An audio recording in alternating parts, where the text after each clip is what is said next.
સુરત શહેરના પાંડેસરા વિસ્તારમાં આવેલી વીરવંદે સોસાયટી પાસે મારપીટની ઘટના સામે આવી છે। પ્રાથમિક માહિતી અનુસાર કેટલાક અસામાજિક તત્વો એક રિક્ષા ચાલક સાથે મારપીટ કરી રહ્યા હતા, ત્યારે રસ્તા પરથી પસાર થઈ રહેલો યુવક જોવા ઉભો રહેતા તેને પણ માર મારવામાં આવ્યો।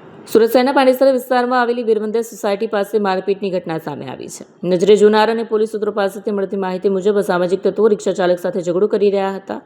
આ દરમિયાન ત્યાંથી પસાર થઈ રહેલા એક યુવક પર હુમલો કરવામાં આવ્યો હોવાનો આરોપ છે। માર ખાતો પોતાનો દીકરો જોઈને તેના પિતાએ તાત્કાલિક બજરંગ દળના અગ્રણીઓને જાણ કરી।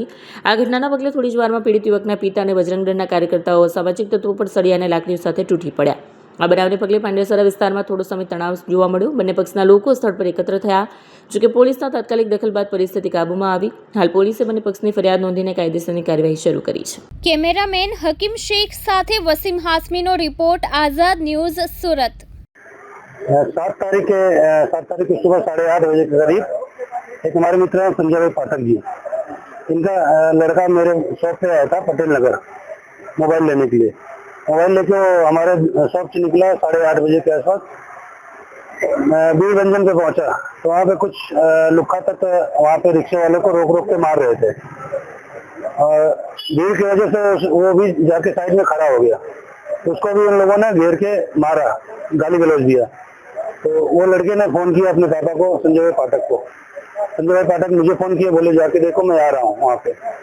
मैं वहाँ पहुंचा तो उस लड़के को, संजय भाई पाठक के लड़के को मार रहे थे और गाली गलौज कर रहे थे। मैंने पूछा कि क्यों गाली गलौज कर रहे हो और क्यों मार रहे हो। उन्होंने कुछ नहीं बोला। उसके बाद हम लोगों ने संजय भाई भी आ गए। हमने 112 पे कॉल किया पुलिस के लिए। पुलिस नहीं आया, उससे पहले उन लोगों ने फोन करके करीब 20 से 25 लड़के बुला लिए। उन्होंने डायरेक्ट हम लोगों को व्यवहार कर दिया। किसी के हाथ में फटका था, किसी के हाथ में सरिया और हेलमेट जो था वही दौड़ा के उन लोगों ने। कितने लोग थे?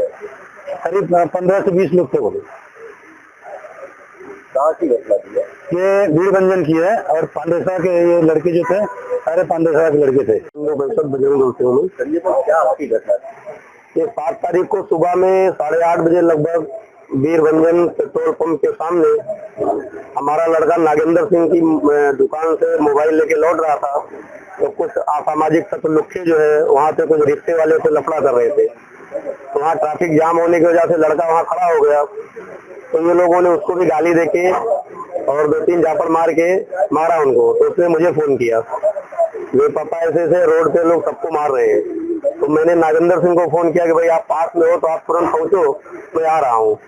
हम लोग पहुंचे तो वहाँ पे भीड़ भाड़ थी और उसके बाद जो लड़के को जिसको उधना पुलिस स्टेशन से भी पीआई साहब अरेस्ट करवा के लाए हैं, ये लड़का वहाँ पे था। हमने पूछा भाई क्या बना हुआ है, क्यों लड़कों को सबको मार रहे हो?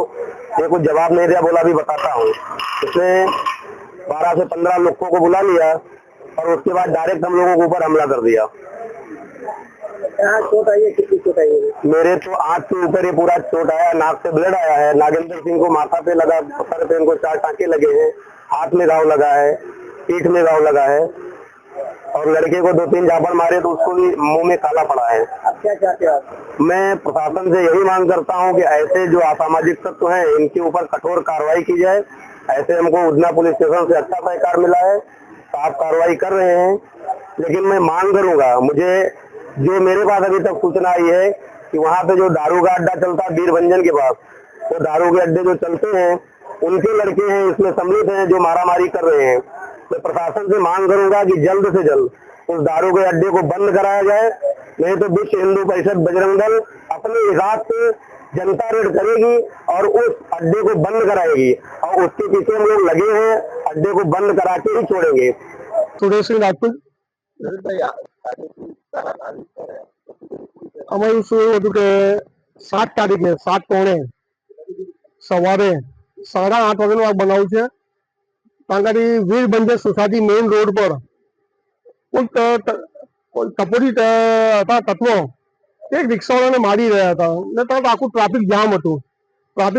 તે મારા જે ઉધના જિલ્લા વિશ્વ લિબરેશનના મંત્રી છે સંજયભાઈ પાઠક, એને છોકરો ત્યાંથી પસાર થતો હતો ગાડી લઈને, બાઇક લઈને। તો ભીડમાં એ છોકરો ગાડી રોકી દીધી એટલે આ ટપોરીઓ એને 2-3 હાથ માર્યા અને મા બેનની ગાળો આપી કે યાર કેમ ઉભો છે, કાલ નીકળી હતી। એટલે એના પપ્પાને ફોન કર્યો સંજયભાઈ પાઠકને કે પપ્પા મને આ ટપોરીઓ માર્યો ને મને ગાળો આપે છે ને મારો કઈ વાંક પણ નથી। એટલે સંજયભાઈ પાઠકે નાગેન્દ્રસિંહ રાજપૂત જે બજરંગ સંયોજકના સંયોજક છે, નાગેન્દ્રસિંહ રાજપૂતને ફોન કર્યો કે નાગેન્દ્રભાઈ તમે પહોંચો ને વીરભંજન, મારા છોકરા કઈ રોકીને માર્યો છો કે ટપોરી હોય ને હું આવું છું. પછી નાગેન્દ્રભાઈ પહોંચ્યા ને સંજયભાઈ પાઠકના પહોંચ્યા ટપોરીએ પૂછ્યું કે ભાઈ આ છોકરાને શું લેવા દેવા કે છોકરા તમે મારી દીધું. એટલે આ લોકોને ગાડી ગલોચ કરવા લાગ્યા ને 15-20 જણા ભેગા થઈને સળિયા ફટકા લઈને મારવાનું ચાલુ કરી નાખ્યું ને દોડાઈને માર્યા છે. પછી અમે તરત જ 108 દ્વારા એને સિવિલમાં લઈ જવામાં આવ્યા. સિવિલથી એને આરોગ્ય હોસ્પિટલ પાંડેસરા એડમિટ કર્યા પરમ દિવસે. પછી એવું થયું કે ભાઈ આ પાંડેસરા પોલીસ સ્ટેશનની હદમાં કેસ છે, એટલે પાંડેસરા પોલીસ સ્ટેશન સ્ટેટમેન્ટ લીધું, આવું લીધું, ગોળ ગોળ ફરાયું. તો ભાઈ રાત્રે 12:30 વાગે પાંડેસરા પોલીસ સ્ટેશન કહી અમારી અમેરિકાથી આ ઉધનાની હદ લાગે, ઉધના પોલીસ સ્ટેશન જાઓ.